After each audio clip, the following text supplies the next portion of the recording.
सावधान, 31 मार्च तक निपटा ले ये 3 महत्वपूर्ण काम, वरना बंद हो जाएगा आपका खाता और लगेगा मोटा जुर्माना। आपको इस वीडियो में बताएंगे क्या सावधानियां आपको बरतनी है। नमस्कार, मैं हूं आपके साथ आयुषी गुप्ता। देखिए, वित्त वर्ष 2025-26 के अंतिम दिनों में निवेशकों के लिए अलार्म बज गया है। अगर आपने पीपीएफ, सुकन्या समृद्धि योजना या नेशनल पेंशन सिस्टम एनपीएस में निवेश किया है तो 31 मार्च 2026 तक जरूरी कदम उठाना बेहद अहम है। आपको बता दें कि इस तारीख तक न्यूनतम निवेश नहीं करने पर आपके खाते जो है वो निष्क्रिय हो सकते हैं और आपको जुर्माना भी देना पड़ सकता है। आइए इस खबर में जानते हैं कि किस खाते में क्या करना जरूरी है।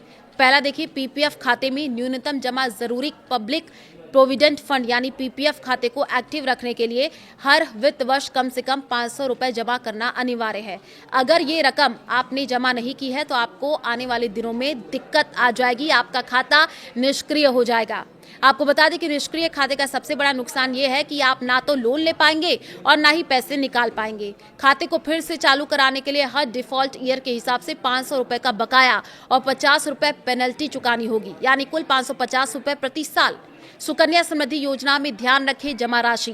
देखिए, बेटियों के भविष्य के लिए सबसे फेमस ये योजना हर वित्त वर्ष न्यूनतम 250 रुपए जमा करने की मांग करती है। अगर ये रकम 31 मार्च तक जमा नहीं होती है तो खाता डिफॉल्ट हो जाएगा। इसे फिर से चालू कराने के लिए हर डिफॉल्ट ईयर के लिए 250 रुपए के साथ 50 रुपए जुर्माना देना होगा।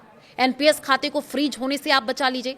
नेशनल पेंशन सिस्टम यानी एनपीएस में न्यूनतम जमा राशि 1000 रुपए प्रति वर्ष है। अगर टीयर 1 खाते में ये रकम जमा नहीं होती है तो खाता आपका फ्रीज हो जाएगा।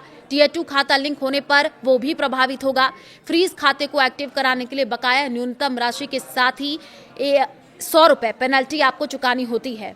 तो 31 मार्च 2026 की डेडलाइन बहुत नजदीक है। निवेशकों को चाहिए कि वो तुरंत अपने पीपीएफ, एसएसवाई और एनपीएस खातों की स्थिति जांचें और न्यूनतम जमा राशि सुनिश्चित करें। इससे न सिर्फ आपका खाता सक्रिय रहेगा बल्कि टैक्स बेनिफिट भी सुरक्षित रहेगा। समय रहते जमा करने से अंतिम मिनट की भागदौड़ और जुर्माने से बचा जा सकता है। वित्त वर्ष 2025-26 खत्म होने में अब ज्यादा समय नहीं बचा है। 31 मार्च इसकी आखिरी तारीख है। ऐसे में टैक्स प्लानिंग, निवेश और वित्तीय दस्तावेजों की समीक्षा करने का ये सबसे अहम समय माना जाता है। अगर कुछ जरूरी काम समय रहते पूरे कर लिए जाए तो न सिर्फ टैक्स बचाया जा सकता है बल्कि जुर्माने और ज्यादा टीडीएस कटने से भी बचा जा सकता है।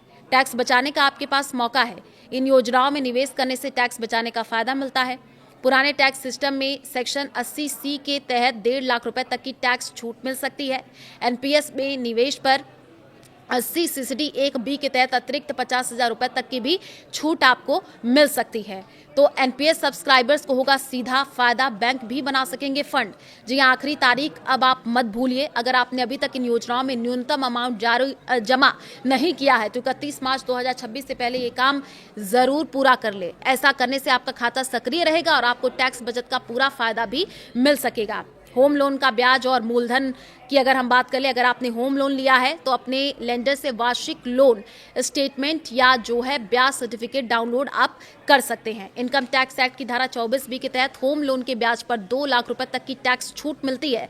इसलिए इन दस्तावेजों को समय पर अपने नियोक्ता को देना जरूरी है। टैक्स गेन हार्वेस्टिंग पर भी आप विचार कर सकते हैं। जिन निवेशकों के पास 12 महीने से ज्यादा समय से इक्विटी शेयर या इक्विटी म्यूचुअल फंड है, वे वित्तीय वर्ष खत्म होने से पहले कुछ मुनाफा बुक करने पर विचार कर सकते हैं।